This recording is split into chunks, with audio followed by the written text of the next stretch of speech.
Boa noite, pessoal, bem-vindos ao terceiro anel e a mais um vídeo de análise futebolística. O nosso Benfica voltava a entrar em campo e voltava a ganhar. No entanto, voltava a sofrer sem nenhuma necessidade. Quer saber daquilo que eu estou a falar? Fica a ver este vídeo.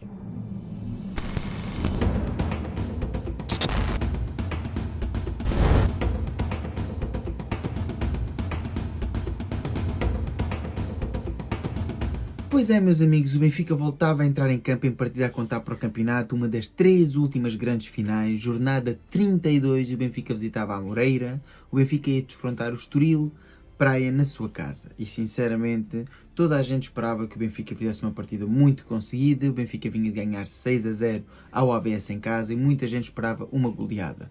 Mas eu disse aqui desde o início da semana, quando fiz a antevisão e nos vídeos das capas, que não esperavam o Benfica a jogar dessa forma. Esperava-se um Benfica que controlasse o jogo na primeira parte, que tentasse alcançar um resultado mais ou menos tranquilo e que depois ficasse assim em relantim e acabasse por não continuar esse massacre ofensivo, pois ao fim e ao cabo, quer nós queiramos, quer não, na cabeça dos jogadores e também de Bruno Lage está o derby da próxima semana. Derby esse que, na minha opinião, é a grande final para o 39.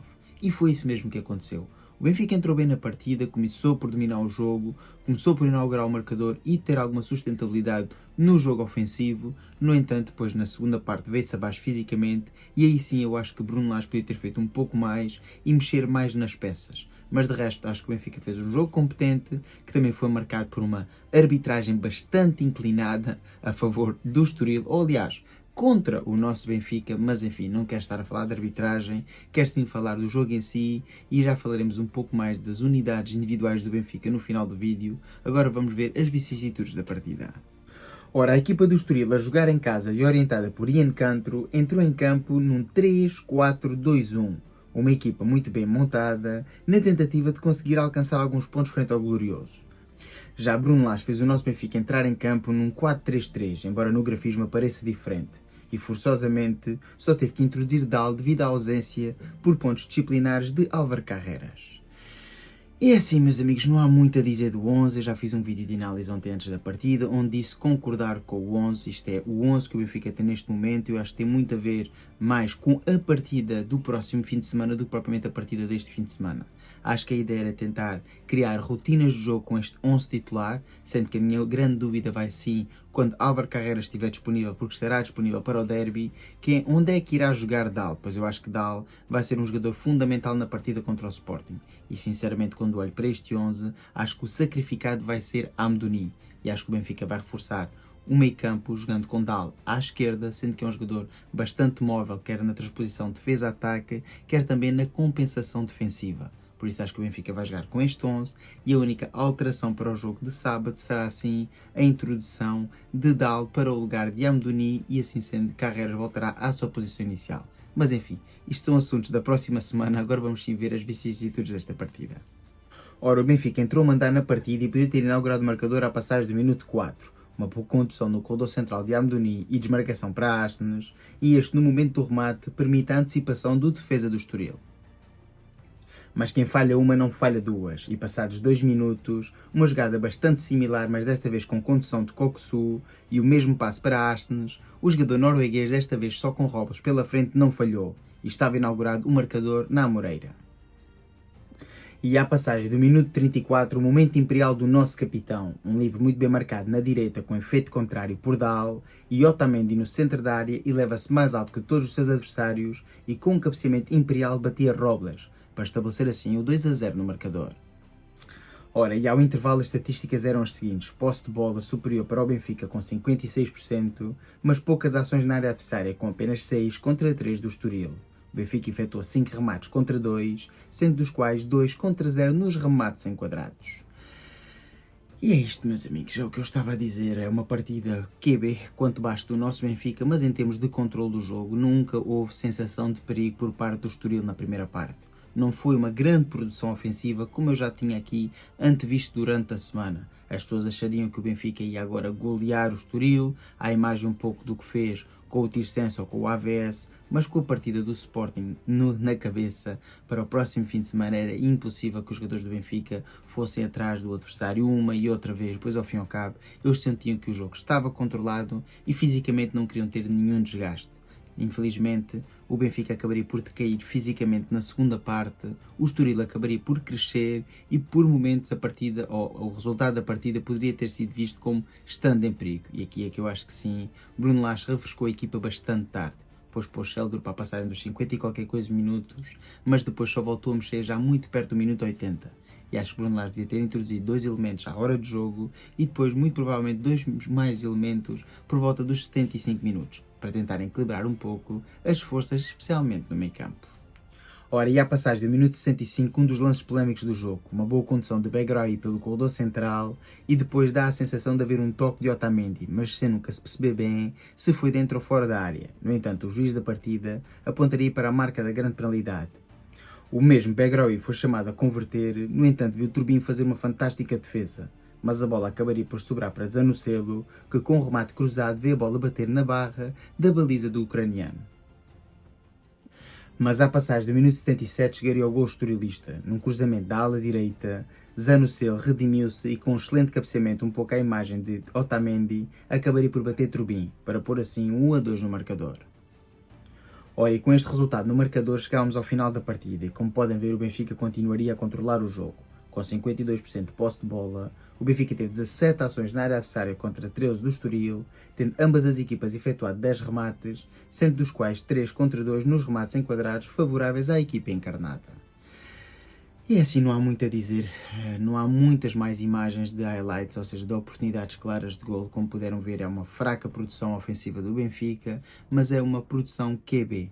O Benfica soube perfeitamente, tinha o jogo controlado, tentou roubar a bola ao adversário, mas houve ali durante, 20, 25 minutos em que o jogo foi muito aos empurrões no meio campo, um jogo sem virtuosismo e onde o Benfica começou a decair fisicamente e o Estoril acabou por dar conta desse setor do terreno e assim sendo deu a sensação de estar a controlar o jogo, mas na minha opinião foi uma sensação de falso controle, pois nunca esteve perto de marcar o golo. Então, evidentemente teve a situação do penalti que para mim é muito duvidosa, há um par de mais duvidosas situações ao longo da partida, há uma mão dentro da área do Estoril, há uma entrada ríspida sobre Tino, mas já o disse esta manhã no vídeo das capas, são tudo situações de VAR, meus amigos. Eu em direto, nenhuma das situações me parece falta, nem a falta sobre Belotti dentro da área a favor do Benfica, nem o toque de Otamendi, nem a falta sobre Tino, nem a mão do jogador estorilista dentro da área. Com recurso ao VAR, são jogadas ambíguas.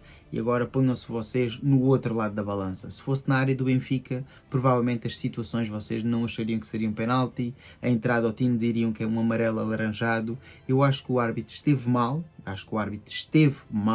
mas foi no ajuizar das jogadas ditas mais simples. Todas as microfaltinhas que havia no meio campo eram a favor do Estoril, bolas divididas, sempre que havia mais carga de um jogador do Benfica era falta, mas se fosse ao contrário não era e deixava jogar. Sinceramente acho que foi uma arbitragem péssima. Relativamente às situações dentro da área, são situações de VAR, o VAR deveria ter chamado o árbitro, em algumas chamou, noutras não chamou, nunca sabemos porque o VAR não está disponível e enfim, não quero estar a falar de arbitragem, pois não foi por arbitragem que o Benfica não conseguiu um melhor resultado ou uma goleada. O Benfica fez uma produção ofensiva QB e como tal o resultado foi QB. O objetivo está alcançado, que são os 3 pontos. Dito isto e olhando então para as exibições individuais dos jogadores do Benfica, vou começar por destacar então Turbin, com uma excelente defesa na marcação de um penalti numa altura essencial do jogo e a dar bastante confiança aos seus jogadores, aos seus colegas de equipa, uma vez que o Benfica tinha adormecido e aquilo talvez foi o espevitar e Bruno Lage também percebeu que havia necessidade de mexer na equipa e assim sendo o Benfica acordou depois da grande defesa de Anatoly Turbin, que uma vez mais voltou a brilhar quando mais falta fez. Depois quero destacar 2 elementos do meio campo e vou começar então por Arsens. Temos então o melhor Arsens de volta a compensar na defesa, com 5 desarmes, com muitos passos progressivos e ali o tandem do meio campo, que muita falta vai fazer que esteja assim bastante atinado contra o Sporting. Tem que ser um jogador que tenha um futebol bastante afinado e não pode falhar passos para render a um mais alto nível. Ontem vimos um Arsens bastante capaz, muito voluntarioso no meio campo a ajudar quer Tino, quer Coxo na contenção do meio campo estorilista quando este mais atacou e voltou a ser um jogador preponderante no ataque, logo nas 2 primeiras situações de perigo a aparecer numa situação de finalização. E isso pode ser um joker bastante importante na partida contra o Sporting. E depois o que dizer então do seu parceiro de setor, desta vez não foi Coxo a brilhar e foi sim Tino.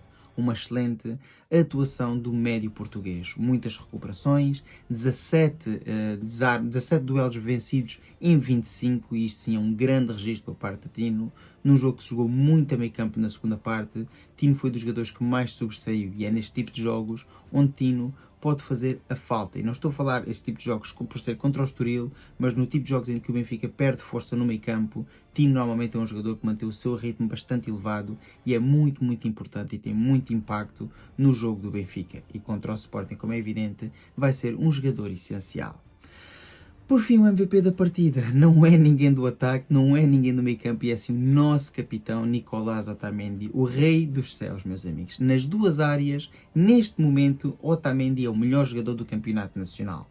Ele recupera praticamente todas as bolas de disputa no setor defensivo e ultimamente até tem subido à área adversária para marcar golos importantes. Podem ser golos decisivos, contra o AVS foi o 6-0 e este foi o 2-0 numa altura ainda inicial do encontro. No entanto, olhamos para um resultado de 2-1 e acaba por ser o gol de Otamendi que permite a vitória ao Benfica. Mas não estou a dar o MVP pelo gol marcado, e sim pela liderança que mostra dentro de campo e fora do mesmo.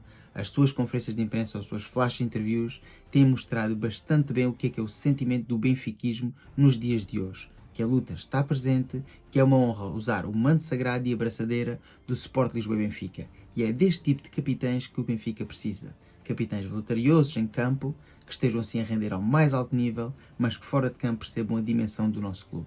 E para mim, ontem na Amoreira, por todos estes fatores e muitos mais, Otamendi foi o melhor jogador em campo. Por fim, o que dizer do nosso treinador Bruno Lage? Eu ontem não fiquei desiludido com Bruno Lage, pois eu percebo que muita da culpa recai nos jogadores. E quando digo culpa, não quero estar a culpabilizar ninguém, pois, como já disse aqui várias vezes, alcançámos o nosso objetivo. Os jogadores do Benfica caíram de produção ofensiva, não teve a ver por só limitação física, mas na minha opinião mais um bloqueio mental por saber da vicissitude de ver a partida com o Sporting no próximo fim de semana, e a partir do momento que se viram ganhar por 2-0 ainda bem cedo, a equipa do Benfica começou a baixar linhas e a fazer contenção de jogo. Bruno Lage ainda tentou fazer algumas alterações, como a introdução de Sheldrup, tal e qual como eu tinha dito anteriormente, e depois, na minha opinião, só peca pelas outras alterações terem sido tardias, se bem que tiveram impacto no jogo e o Benfica começou a jogar melhor nesses 10, 12 minutos finais, até porque o árbitro decidiu dar 8 minutos, mas nem todos foram jogáveis, como é evidente. Por isso, no cômputo geral, acho que Bruno Lage esteve bem, acho que a equipa do Benfica na primeira meia hora, na primeira parte, esteve bastante bem e, como já disse várias vezes, o objetivo foi alcançado e, como já repeti imensas vezes ao longo do vídeo, não foi o melhor jogo, não foi o melhor resultado, porque os jogadores do Benfica tinham a cabeça postas no derby. Dito isto, o Benfica neste momento dorme em primeiro lugar, há condição, o Sporting joga esta noite e o Benfica só se tem que preocupar com ele próprio daqui até o final do campeonato. Mas todos sabemos, a grande final e que pode dar assim já o campeão nacional é no próximo sábado às 6 da tarde, e assim sendo, o Benfica vai ter que entrar em campo e mostrar que é um Benfica à Benfica. Não um Benfica parque e pragmático, mas sim um Benfica à Benfica, a dominar o jogo do primeiro ao último minuto. Só assim seremos campeões nacionais.